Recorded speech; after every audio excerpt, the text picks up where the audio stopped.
ದಕ್ಷಿಣ ಕನ್ನಡ ಜಿಲ್ಲೆಯಲ್ಲಿ ಕೊರೋನಾದ ಹಿನ್ನೆಲೆಯಲ್ಲಿ ವಾರಾಂತ್ಯ ಕರ್ಫ್ಯೂಗೆ ದಕ್ಷಿಣ ಕನ್ನಡ ಜಿಲ್ಲೆ ಶನಿವಾರ ಸ್ತಬ್ಧಗೊಂಡಿತು. ನಾಳೆ ಕೂಡ ದಕ್ಷಿಣ ಕನ್ನಡ ಜಿಲ್ಲೆಯಲ್ಲಿ ಸ್ತಬ್ಧಗೊಳ್ಳಲಿದೆ. ವಾರಾಂತ್ಯ ದಿನಗಳಲ್ಲಿ ನಾವು ಬಸ್ಸು ಓಡಿಸುವುದಾಗಿ ಬಸ್ಸು ಮಾಲಕರು ನಿನ್ನೆ ಭರವಸೆಯನ್ನ ನೀಡಿದರು. ಆದರೆ ಬೆಳಗಿನ ಅವಧಿಯಲ್ಲಿ ಕೆಲವು ಬಸ್ಸುಗಳು ಓಡಾಟ ನಡೆಸಿದರೆ ಬಳಿಕ ಜನಸಂಖ್ಯೆ ವಿರಳವಾದ ಹಿನ್ನೆಲೆಯಲ್ಲಿ ಎಲ್ಲಾ ಬಸ್ಸುಗಳು ಸ್ಥಗಿತಗೊಂಡಿದ್ದು, ಹಂಪನಕಟ್ಟೆ ಸ್ಟೇಟ್ ಬ್ಯಾಂಕ್ ಆರ್ಟಿಒ ಪರಿಸರದಲ್ಲಿ ಬಸ್ಸುಗಳು ಸರತಿ ಸಾಲಿನಲ್ಲೂ ಉದ್ದಕ್ಕೆ ಪಾರ್ಕಿಂಗ್ ಮಾಡಿರುವುದು ಕಂಡುಬಂತು.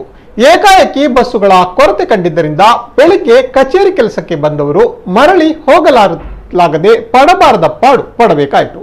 ಇನ್ನು ಬಸ್ ಸಿಬ್ಬಂದಿ ಕೂಡ ಪ್ರಯಾಣಿಕರಿಲ್ಲದೆ ನಾವು ಸಂಕಷ್ಟವನ್ನ ಅನುಭವಿಸುವಂತಾಗಿದೆ. ನಮ್ಮ ಗೋಳು ಕೇಳೋರಿಲ್ಲ, ಸರ್ಕಾರವು ನಮಗೆ ಸಹಾಯ ಮಾಡುತ್ತಿಲ್ಲ. ಇವತ್ತು ಹೀಗಾದರೆ ಇನ್ನು ನಮ್ಮ ನಾಳೆಯ ಸ್ಥಿತಿ ಏನು ಎಂದು ಬಸ್ಸು ಸಿಬ್ಬಂದಿ ನೋವು ವ್ಯಕ್ತಪಡಿಸಿದರು.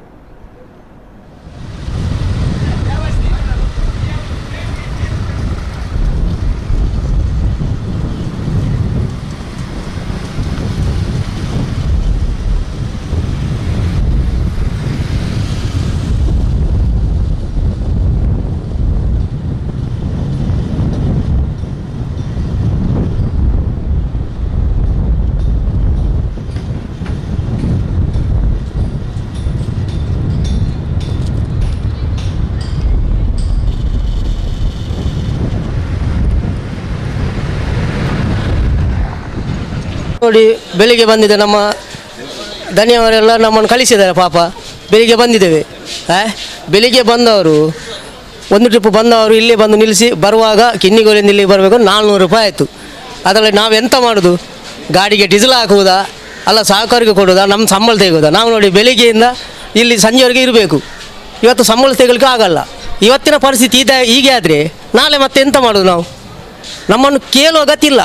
ಗೌರ್ಮೆಂಟ್ನವರಾಗಲಿ ಯಾರಾಗಲಿ, ನಮ್ಮ ಸಹಕಾರನವರನ್ನಾಗಲಿ ನಮ್ಮನ್ನಾಗಲಿ, ಬಸ್ ಫೀಲ್ಡೇ ಹಾಗೆ ಆಗಿ ಹೋಗಿದೆ ಈಗ.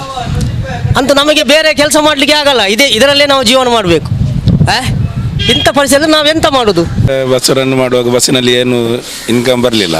ಈ ಮೊದಲನೇ ಅಲೆಯಿಂದ ಈ ಅಲೆಯಲ್ಲಿ ಬಸ್ ತುಂಬ ಜನ ಭಾರಿ ಕಡಿಮೆ ರನ್ ಆಗ್ತಾ ಉಂಟು.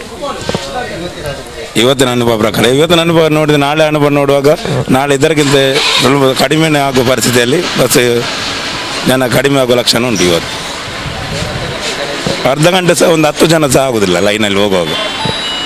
ಈಗ ಬರುವಾಗ ಹೋಗುವಾಗ 600 ರೂಪಾಯಿ ಸಹ ಆಗಲಿಕ್ಕೆ ಮಂಗಳೂರಿಂದ ಕಿನ್ನಿಗೋಳಿ ತನಕ ಬರುವಾಗ 600 ರೂಪಾಯಿ. ಅದರಲ್ಲಿ ಏನು ಮಾಡಲಿಕ್ಕೆ ಆಗ್ತದೆ? ಕರೋನಾ ಅಂತ ಹೇಳಲಿಕ್ಕೆ ಆಗೋದಿಲ್ಲ. ಯಾಕೆಂದರೆ ಇದು ಚಳಿಗಾಲದಲ್ಲಿ ಎಲ್ಲರಿಗೆ ಶೀತ ಇದು ಬರ್ತದೆ. ನಾವು ಇದಕ್ಕೆ ಹಾಸ್ಪಿಟಲ್ಗೆ ಹೋಗುವಾಗ ಅದು ಕರೋನಾ ಅಂತ ಹೇಳ್ತಾರೆ. ಅರ್ಧವಾಸಿ ಮಾಡೋದು ಹಾಸ್ಪಿಟಲ್ನವರು ಮತ್ತು ಚಾನಲ್ನವರು ಅವರದ್ದು. ಮತ್ತು ಏನಾಗೋದು ಇಲ್ಲಿ ಏನೂ ಪ್ರಾಬ್ಲಮ್ ಇಲ್ಲ. ಇದೆಲ್ಲ ಸುಮ್ಮನೆ.